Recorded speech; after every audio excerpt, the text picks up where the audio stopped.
D converted man here, or as Brad likes to call me, D. Not Big D, just D. Oh, huh. Anyway, so Brad has this video out that I saw. I had to, well, didn't have to respond, but I had to respond. Now, what's the reason for the atheist anger? Now, to give credit where credit's due, he only talks about the couple of comments that are clearly troll type comments. And now he didn't say who said it or where it was said, so I can't read them because I would totally read them and, you know, uh, comment on it or make fun of it or do something with it. But no, he didn't tell me where to find it. Anyways, that's not the important part of the video. The important part actually happens towards the end. I want to say let's see what, about 10 minutes in, I'd say, give or take. Um, no, it's before that. Let's see. Hold on a moment. I'm going to find where it is. Nope. Nope. Nope. Hold on. Yeah, see, okay, 8:30. Okay, here we go. Sorry. Yeah, see, I didn't plan this out because it's a live thing. I can't edit any of this. So at 8:30 begins his outline of this challenge.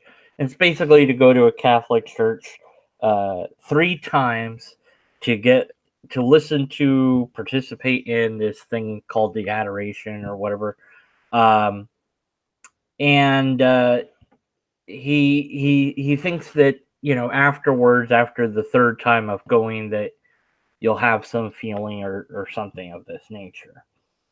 Well, because I'm all about methodology and skepticism, I'd have to have Brad uh, agree to a few things first before I spend my time and energy doing this. Because I'll totally do it if and only if he agrees to my side, because this is then a negotiation dialogue. The first thing would be that he agrees that if I feel absolutely nothing, that he's not going to say that if I report feeling nothing, that he's not then going to accuse me of lying or being deceitful or anything of that nature. That if I report nothing happened, that's how I feel. If I report feeling bored, whatever it is I report my feelings are, that he accepts that as true, that I'm not lying to him. He must say that that's number one. If he cannot agree that if my report is unfavorable, that he then, just says, oh, you're lying or deceiving or whatever, then there's no point in me going. Okay. Because I'm going to give an honest report. And since this is completely and totally 100% subjective to my experience, the only way for it to be any sort of experiment at all, and I put lots of quotes around the word experiment here, would be for him to agree that whatever it is I'm reporting is going to be true. That if it's the case that I don't feel anything, or if I do feel something, but that feeling is boredom, that he would accept that. Okay. Number two is 3 is the limit. If we can agree upon that, because he said it had to be like by the third time you'll feel this thing. And that's it. I'm not going a fourth time or a fifth time. Oh, well, if you try again, or maybe you do this or that, or, well, you didn't go there with the right attitude. None of that. It's 3 times. That's it. If in every single instance there's no feeling, there's nothing happening, or it's just boredom or negative feelings or what have you, that he has to accept that report as is, and he has to say, okay, it didn't work. This failed to produce any results, and I was wrong. He has to admit to being wrong about this. In that case, now maybe I will feel something positive or whatever. Who knows? Uh, third requirement would be that um, if my report after doing this is unfavorable, I report boredom or lack of any positive emotion or anything like he's suggesting, um, you know, not only is he admitting that he was wrong about this and all the other requirements I had set out, he's saying, okay, yes, that's true. I believe you. I was wrong about this. But then he has to perform a challenge of my design. And that challenge will be actually way easier than going to church 3 different times, sitting through however long that adoration thing is. And my challenge will simply be for 3 days, do not think about, talk about God, don't pray to God, don't worship God, don't sing about God, don't do anything that has anything to do with God whatsoever. Don't look at pictures like, that remind you of God, or the Mary, or anything to do with religion, period, for 3 days, or not 3 days, for whatever the time equivalent would be that I'm at that church. So if I'm there an hour, then it would be 3 hours in total. That to make it fair, that for that a long amount of time, and you can do it separate days, or you can do it in one sitting, whatever. That would be my challenge. It's a very simple challenge, and then for him to reflect upon that, not thinking of God, and see if he has any positive feelings from that. Now, if he accepts these requirements, I'll go. I'll film my experience. I would assume I'm allowed to film. I'll do it anyways, even if I'm not allowed to. I'm not going to ask for permission. I'm going to ask forgiveness. I mean, it's a Catholic church. You can ask forgiveness, right? And I'm in South Carolina, so I'm pretty sure there's a Catholic church somewhere within, a stone's throw distance. There's mostly Christian churches, but I'd also say I've been to plenty of Christian churches, so I'm not expecting anything different for a Catholic church. I have other additional questions like, well, why would it have to be a church? Why not just experience silence? I mean, and this is really, the problem that he wants to deal in spiritual terms or something like this, and he says he understands we want empirical evidence, and he also seems to understand that he doesn't have any to offer us, and that's kind of a problem for me. That's like, well, and then you're going to say spiritual. Well, what's spiritual?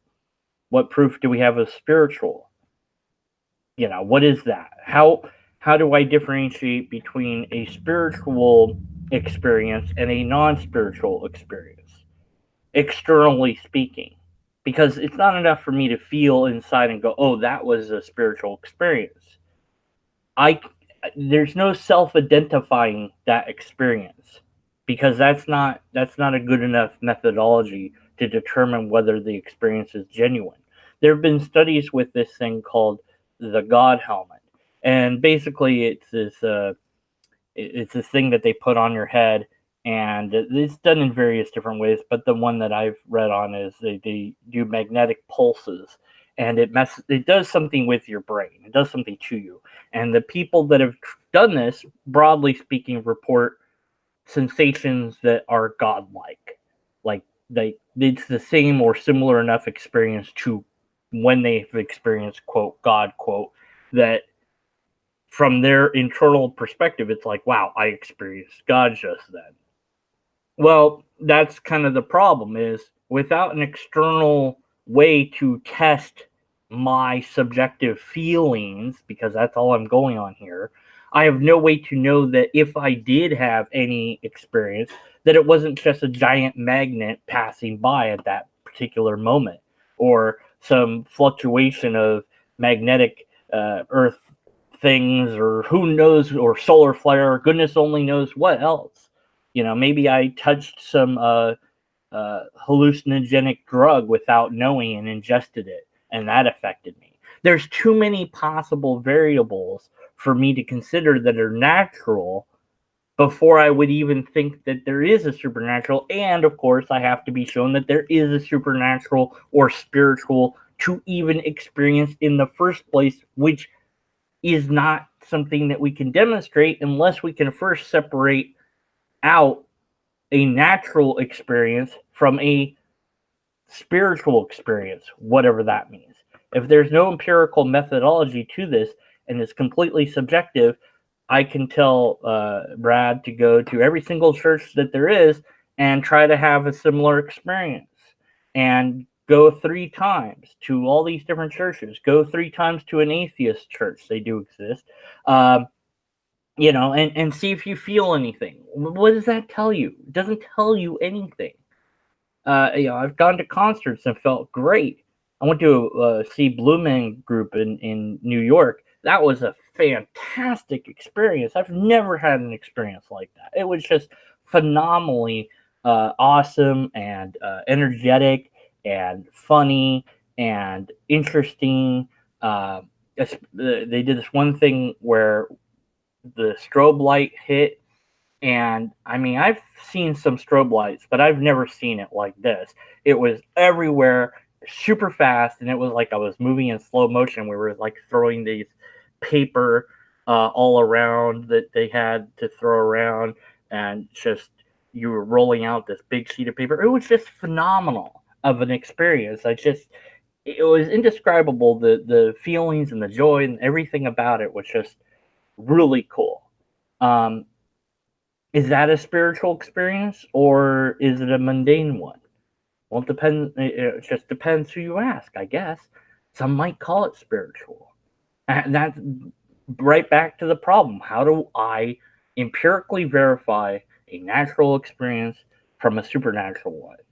Because at best, what I what I envision happening would be going to a church 3 different times to have this, being bored out of my mind, and having absolutely no feeling other than boredom and perhaps irritation at uh, how non anything the service was, you know.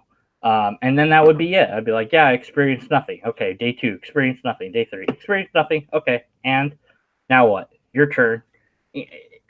It's not a methodology to determine what is true and what isn't true. At best, if you feel something, well, how do you know that that thing is a spiritual experience? Let's say you felt, oh man, I feel so enlightened after that. It feels so awesome and great and wonderful. Well, it doesn't tell me anything. It just tells me I liked it. That's it. Not good enough. Um, so if you can, if you know, this is more this isn't just too Brad per se, but it is the kind of issue I have with these sort of ideas or challenges is that you have to not just quantify the test parameters, but also have a demonstrable demonstration that the test was successful. So let's just say I experienced something and I feel wonderful. That doesn't tell me anything at all, and it shouldn't tell anybody anything either. It's just not a methodology that I could see getting us to what is true or not true. I get where he's coming from because he wants to say, well, I want to debate in the spiritual realm. Well, great. Show me that that realm exists. How can you do that? Well, you have to have a spiritual experience. Okay, how do I know that it is a spiritual experience? What methodology do I use to determine that? Well, there isn't one. Okay, well then there's no way to tell if I had one or didn't. Because even if I feel like I did inside, that doesn't mean anything to me. Because I would need an external way to verify from the outside looking in that that experience is different from any other mundane experience I could have. So, uh, but I'm hoping that Brad and I will have a talk at some point or a debate at some point. Um, I've messaged him on Twitter. I've sent a tweeter his way. I've emailed him. I've poked him on his videos. He knows I've made videos about his stuff. So I don't know. We'll see if that goes anywhere. Whether we have a conversation or a debate or both, it would be very interesting. Because I think I understand where the guy's coming from. Um, somebody mentioned that he's an apologist. To some, he was confused. Like, I'm an apologist. Like, well, on a very technical level, I guess, but you're not really doing the apologetic tropes that I've seen. So I wouldn't call you one. But on a very slim, small, tiny technical level, I suppose you are. In the same vein that you could technically say Jordan Peterson's an apologist, but of course, Peterson's even less of an apologist than Brad would be. So you'd have to be out of your mind to ever suggest that Peterson's an apologist. Yeah, that's from way back years ago, and I'm still not over it. But technically, you would be correct on some puny, insignificant level that's barely worth mentioning. So I wasn't wrong years ago. So just saying. Yeah, nobody cares about that. All right, that's all I got for you. Gary Winson suggested he prays to a dog. I don't want him praying to anything. That's the whole point of my challenge, is not to pray to anything and see what that feels like for however many hours that would be. But let's see if he responds to this. Man, it'd be interesting to have some text from him on my channel for a change. We don't have empirical evidence. We might have a repeatable test. We'll see. And, well, I don't know if there's a valid and sound argument. So we should stay skeptical of the conclusion.